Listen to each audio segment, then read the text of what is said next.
tuksohin si Jose, pagkat ang ulo niya'y malaki. Madalas biruin si Pepeng, Pepe ulo ay higante. Pepeng tarat, lumalaki ang ulo kapag nagugulat. Paglaki ko makikita ninyo, ulo ko'y gagawing monumento. Sa bayang binyang nag-eskwela, Nag-aral ng Latin, pagsulat, pagbasa. ngunit sa binyang ay di siya masaya, doon ikanya ay di kay gahigaya. Inasok ko sa Ateneo de Manila, kailangan pang gumamit ng influensya. At ang ginamit na apelyido, Rizal sa halip na merkado. Dahil sa pagkasangkot sa kaso ni Burgos nitong si Pasiano. At siya ay nangasera sa bahay ni Doña Pepay. Doon pala kalabas-labas ay kalokohan ay panay.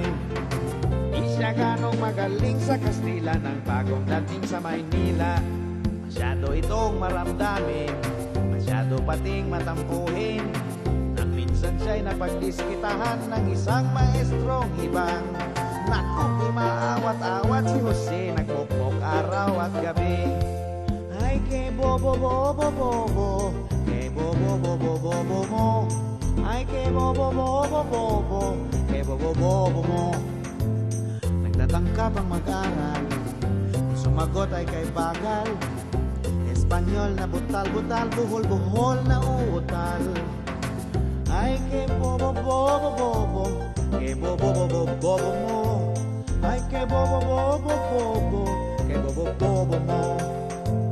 Magtimpi ka mo si Rizal, hayaan lang siya'y magdadadaldal. Matandang niya'y talagang hangal at sadyang malupit ang asal. Siyang kay bobo, bobo, bobo, pagkat di niya nalalamang. Siya pala ay kay bobo, bobo, ang maestrong timang.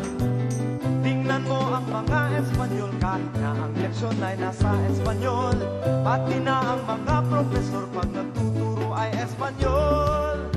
Di pa rin nila nasasakyan, ang leksyon di maintindihan.